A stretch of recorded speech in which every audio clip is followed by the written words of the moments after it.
जबलपुर में स्थानीय निधि संपरीक्षक कार्यालय में बड़ा वित्तीय घोटाला सामने आया है। कार्यालय के 5 अधिकारियों ने मिलकर फर्जी बिल और दस्तावेजों के जरिए करीब 6 करोड़ 99 लाख रुपए का गबन किया है। कलेक्टर दीपक सक्सेना के निर्देश पर जिला कोषालय अधिकारी विनायका लकड़ा ने ओमती थाने में एफआईआर दर्ज कराई है। आरोपी अधिकारियों में संदीप शर्मा, सीमा अमित तिवारी, मनोज बहरिया, प्रिया बिश्नोई और अनूप कुमार भौरिया शामिल हैं। मामले की जाँच के लिए 6 मार्च को कलेक्टर ने 8 सदस्यीय समिति का गठन किया था। समिति ने 11 मार्च को अपनी विस्तृत जांच रिपोर्ट सौंपी है। जांच में पाया गया कि आरोपियों ने अपने शासकीय पद का दुरुपयोग कर षड्यंत्र पूर्वक फर्जी बिल और दस्तावेज तैयार किए हैं।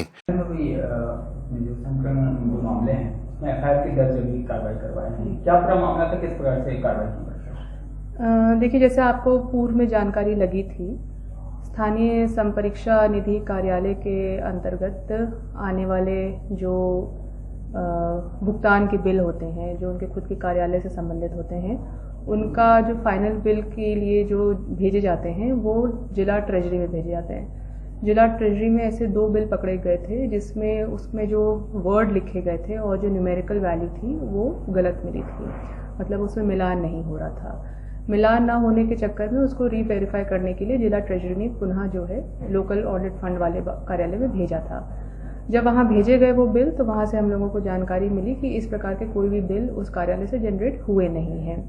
एक अफरा तफरी का माहौल बचा और बिल जनरेट करने वाले व्यक्ति जो वहाँ पे संदीप शर्मा करके थे, उनको तत्काल ही वहाँ से हटा भी दिया गया। चूँकि ये ऐसी जानकारी में हम लोग को मिला कि पिछले 1 साल में, क्योंकि तब तक यहाँ पे ट्रेजरी की टीम भी हरकत में आ चुकी थी, पिछले विगत 1 वर्ष के अंतर्गत इस प्रकार से जो बिल लगे थे उसमें 55 लाख रुपए के विड्रॉल्स हो चुके थे। तो ट्रेजरी विभाग के भी अधिकारी जो है यहाँ पर हरकत में आ गए थे। जानकारी मिलते ही यहाँ पर एक टीम जो है जिला स्तर पे गठित कर दी गई थी, एक टीम शासन स्तर पे भी गठित हुई थी। जैसे ही यहाँ पे टीम गठित हुई, उसने 2021-22 जिस समय से लोकल ऑडिट फंड जो है जिला कोषालय के अंदर संविलियन जब हुआ था, उनका डीडीओ कोड यहाँ पे ट्रांसफर हुआ था भुगतान सैलरी वैलरी के लिए, तो हम लोगों ने उस सारे 5 वर्ष के जो दस्तावेज थे उसकी छानबीन करना शुरू करी। छानबीन करने पे हम लोगों को पता लगा कि इस प्रकार के जो सारे भुगतान जो हुए हैं, कुल 6 करोड़ 99 लाख अभी और जारी है, मतलब 7 करोड़ के इस प्रकार के फर्जी भुगतान ऑलरेडी करे हैं। ये सारे भुगतान जो है संदीप शर्मा के ही समय के हैं, उन्हीं के द्वारा किए जा रहे थे। भुगतान करने के इन्होंने 5-6 तरीके निकाल रखे थे। पहला तरीका ये था इसमें कि जब आपकी सैलरी लगती है उसमें पर्सनल पे का ऑप्शन होता है, तो आपका जो IFMIS सॉफ्टवेयर होता है उसमें पर्सनल पे के घटक में फ्रीज ना होकर के वो ओपन होता है, तो उसमें मैनुअल एंट्री हो जाती है। मैनुअल एंट्री में 5 लाख रुपए तक की लिमिट होती है, तो उन्होंने उस लिमिट को यूज़ करके 4,40,000, 4,35,000, 4,25,000 रुपये करके ऐसे उन्होंने अपने लिए पैसे निकाले। साथ में इन्होंने क्या करा कि अपने ही जान पहचान के कुछ लोगों को, क्योंकि बहुत सारे लोग वही शर्मा सरनेम के हम लोगों को मिले हैं, उनको पहले तो कार्यालय का कोई कर्मचारी दिखाया या फिर जो कोई मृत कर्मचारी था उनकी सर्विस बुक में हेरफेर करके उनको उसका नॉमिनी बताया। और जो आप देखते हैं कर्मचारियों के पास जब उनका कंप्लीशन होता है सेवा की, तो उनकी जो EL होती हैं उसको समर्पित करते हैं, उसके अगेंस्ट जो है इनकैशमेंट होता है। तो इस प्रकार के इन्हें इनकैशमेंट भी करें। एक हमारे पास ग्रुप इंश्योरेंस स्कीम भी होती है जो एम्प्लॉय को मिलती है। इन दोनों को मिलाकर के इस घटक के अंदर इन्हें करीब 5 करोड़ 24 लाख का ऐसी हेरफेर करी है।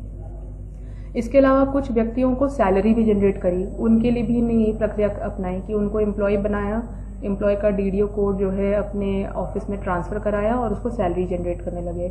ऐसे ही बड़े हुए DA अमाउंट या आपके जो लीव इनकैशमेंट होते हैं, इन अलग अलग प्रक्रियाओं से इन्होंने जो है ये सारे फर्जी अपने बिल बना करके सारे सैंक्शन कराते चले गए।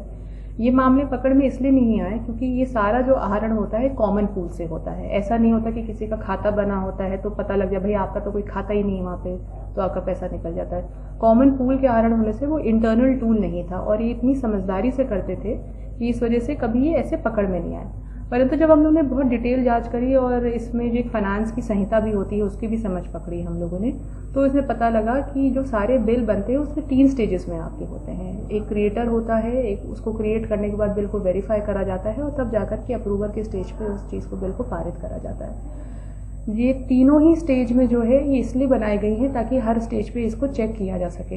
हालांकि कई जगहों पे ऐसा पता भी लगा है कि इनने बिल दिखाए कुछ और लगाए कुछ है, पर एंड में ये होता है कि जब आपके पास एसएमएस आता है वेरीफाई करने के लिए कि भाई इतने का बिल यहाँ से पारित हो गया, तो आपको जानकारी में आता है। इस कारण से इनके कार्यालय में जो अन्य लोग हैं जिनको इस एफआईआर में करा गया है, उनका मूल कार्य यही था, ये भी चेक करना। तो जब इतना बड़ा पैसे का इधर हेर फेर हो रहा था, तो इससे क्लियरली एक संलिप्तता इनकी नज़र आ रही थी कि बिना एक तरीके से जब तक आप किसी चीज़ को प्रोटेक्ट ना करो या उसमें संरक्षण ना दो, तो इतना बड़ा हेर फेर नहीं हो पाता था। इसलिए समिति ने ये निर्णय लिया था कि जांच में इनके दायरे में इसको सम्मिलित करते हुए इस पे फिर कल एफआईआर जो है ट्रेजरी ऑफिसर के माध्यम से, आज ट्रेजरी ऑफिसर के माध्यम से कराई गई है। कितने लोग? 5 लोगों पे कराई गई है। मैम, तो कैसे जो मृत व्यक्ति थे जिनका लाते थे, कितने लोग, कोई संख्या कुछ है? कितने? अलग अलग संख्या है, कुछ 26 लोग हैं, कई जगह पे रिपीटेड ही लोग हैं। जैसे किसी व्यक्ति को उन्होंने वेंडर भी बना दिया, उसी व्यक्ति को कर्मचारी भी बना दिया, उसी व्यक्ति को कभी नॉमिनी दिखा दिया, तो रेपिटेशंस भी हैं। कुल इस प्रकार से आप समझिए 26-27 लोग हैं, जिनमें से कुछ रिपीटेड है और कुछ कहीं एक जगह पे ही इस्तेमाल हुए हैं। जो उनके परिजन थे, मैं सलमान सरनेम अधिकतर उसने कई जगहों पे इसी सरनेम के लोग मिले हैं, इसलिए एक उसका भी संदेहास्पद है। ये कंप्लीट जो है पुलिस की जांच का विषय है कि वो इनके रिश्ते में कैसे आते हैं, क्या आते हैं, दोस्त हैं, क्या परिजन हैं।